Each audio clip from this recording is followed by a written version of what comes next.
Welcome back to Spector Creative, your one-stop internet source for stuff. Well, usually videos on toys. And today we're talking about a very specific toy, FAKER from Masters of the Universe.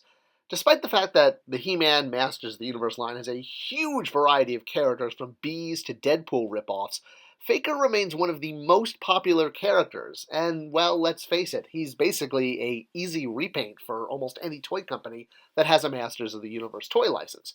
And honestly, as an easy repaint, FAKER has had, well, I guess the bad luck or the fate of being a mail-away figure or a convention exclusive, or in other words, basically just a very quick, call it cheap repaint that can be used to fill out the line. And it's not to say that this wasn't his original intent when he was created in the early 80s, but yeah, when you have a legitimate repaint of your main character, you could simply just paint his skin blue and his weapons orange and put on Skeletor's existing armor, yeah, it's, well, it's easy toy making, to say the least. But despite that, FAKER has remained a top 5 character with fans. I mean, heck, just look at the director's commentary series on this channel for the Classics line, and FAKER has more views than He-Man, Man-at-Arms, She-Ra, you name it. And FAKER isn't just an evil version or an opposite version of He-Man, the way, say, Bizarro is for for DC with Superman.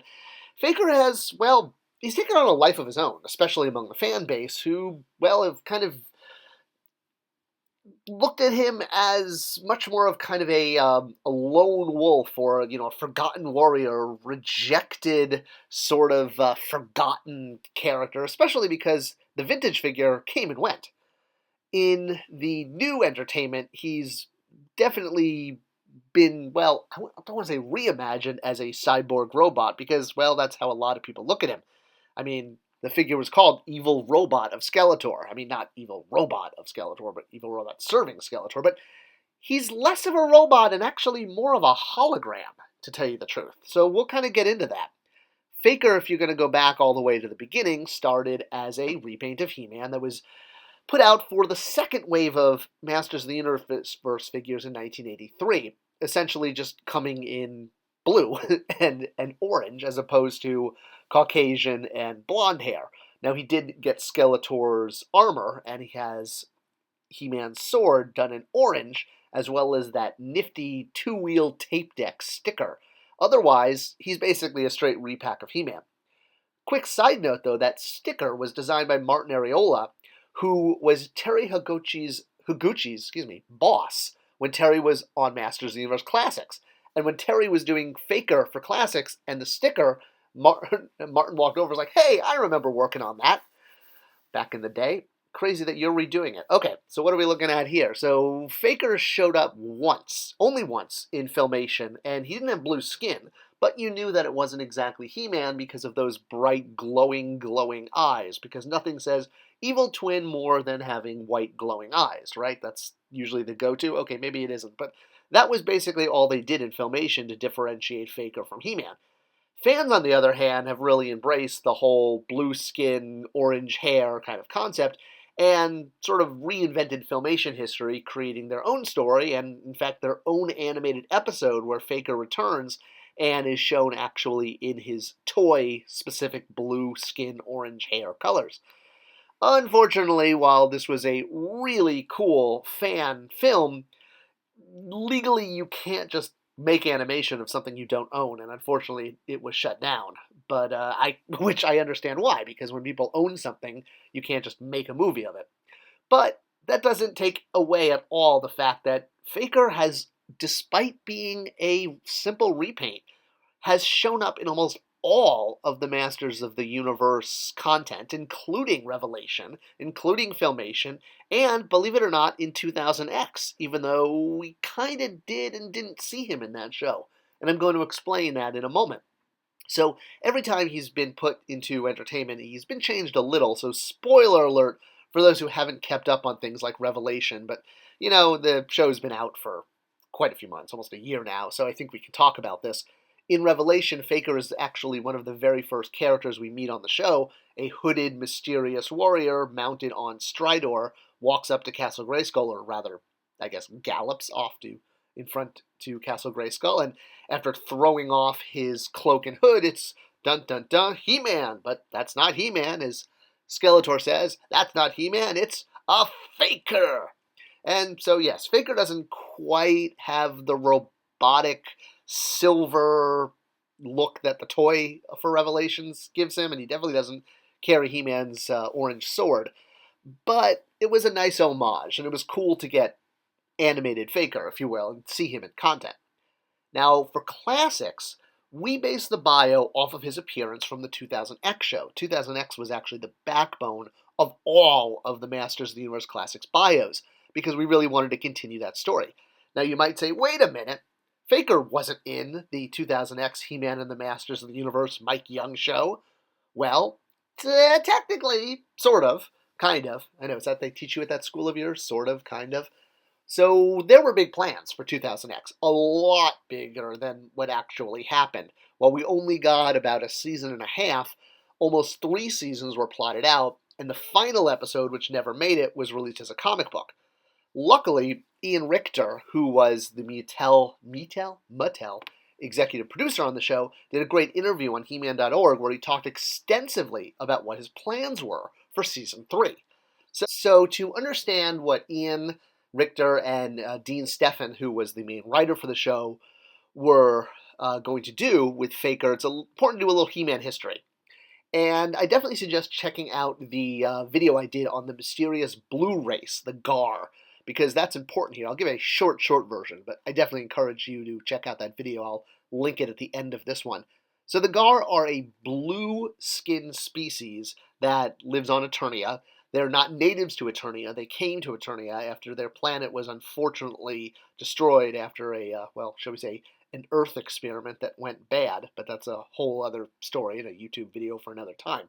So there are a lot of blue skin characters that show up in different entertainment. 2 of the most prominent members of the Gar race are Cyclone, who actually lives in the Gar homeland still, and Keldor, who is a refugee or an outcast from the Gar species and a member of the royal family. Again, go check out that video about the Gar.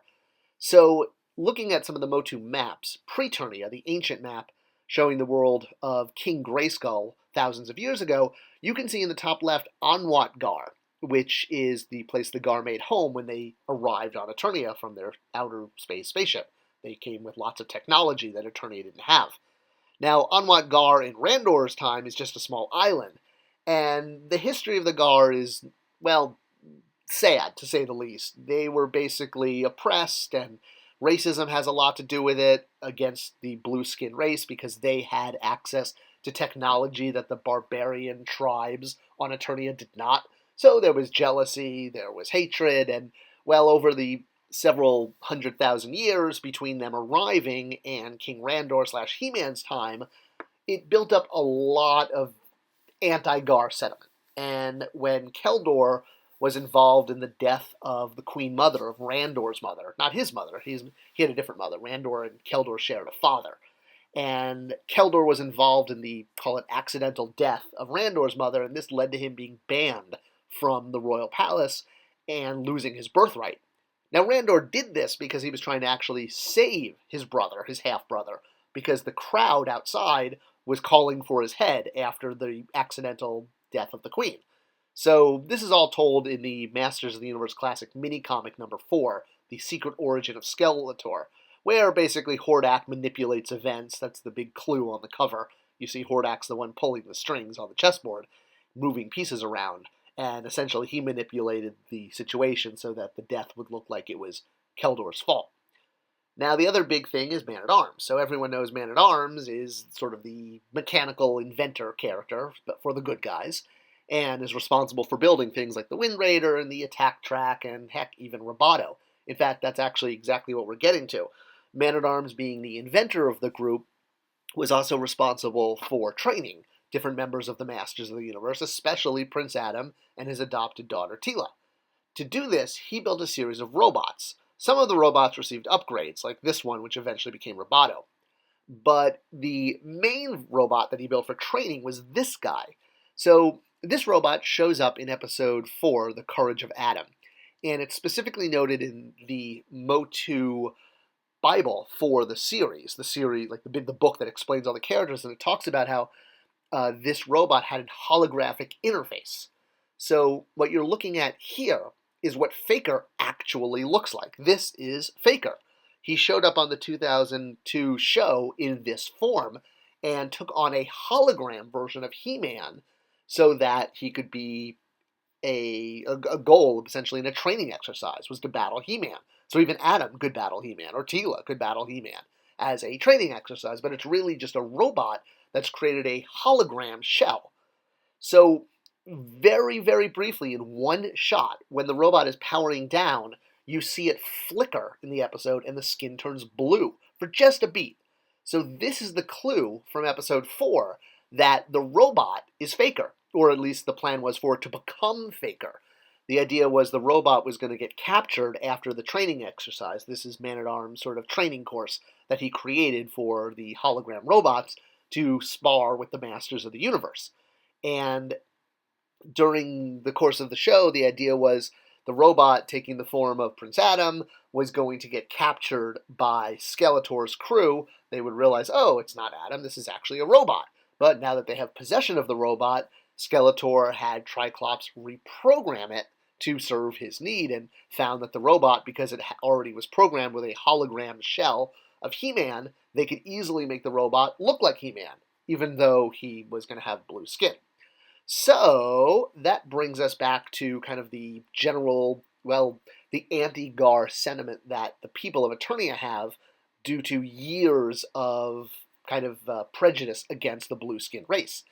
And when Skeletor got possession of a robot that could be a blue He-Man, well, he sent that against the royal family and used the FAKER robot to pose as He-Man and murder King Randor, turning the Masters of the Universe into renegades in their own land.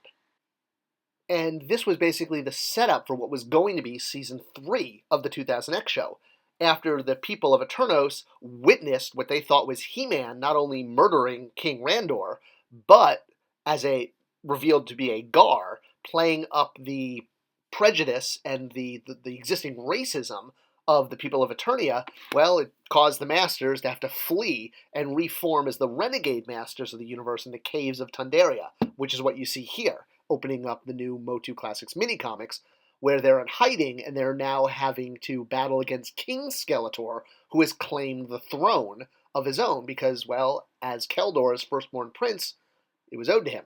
Now, the mini-comics were all about tying up loose ends and finding ways, like we did with New Adventures here, to sort of connect different areas of the lore together. And that's what we very much did in the classic bios with FAKER, and the full truth was basically we wanted to incorporate this storyline from 2000X, where the hologram robot is essentially reprogrammed, the skin is turned blue to make him look like a Gar. He apparently murders King Randor, although he actually sends him to Spondos and banishes him, but it looks like he's murdered him, and that causes the people to turn against the Masters. But FAKER is not kind of a Terminator beat-up robot the way he's shown a lot of times in illustrations. He's a hologram. It's kind of more like in the Marvel movies, how different spy characters, like S.H.I.E.L.D. agents, have those face sort of masks that they can wear, and they become holograms to look like different people. Think of that, but wrapped fully around one of these training robots. So that's how the robots work. They're not like Terminators, where they could get battle damage and you could see the metal underneath if you shot through the layer of flesh, more or less. But it really is that the flesh you're seeing, what looks like a person, is just a hologram surrounding the robot, exactly the way these face masks work in the Marvel Cinematic Universe. And because Skeletor was able to turn the robot into a blue version of He-Man and make him look like a Gar, well, that's what caused so many the people to demand that Skeletor become their king, and He-Man to be banished and become a renegade in his own land. Now you may ask, well, then why did we include this battle-damaged head of Skeletor with a FAKER? Of FAKER with a Skeletor figure? And hey, funsies. What can I say? Even though that's not technically correct, he really should have looked like this. If it was battle damaged, you'd see the face. So this is the true FAKER. right here. This is what he actually looks like if you were to remove the hologram shell, creating the blue version of He-Man. Well, I hope this video was interesting and a look at behind the scenes how FAKER fits into different storylines. He's been reused a lot, but I really like the 2000X version, and I'm glad that we were able to incorporate that into the Motu Classic bios to really let Ian and Dean's story have a chance to be enjoyed by fans. Let me know what you think. Share this video. Let me know in the comments. What's your favorite FAKER story? I'll always try to comment back. Thanks for watching, and I'll see you guys next time.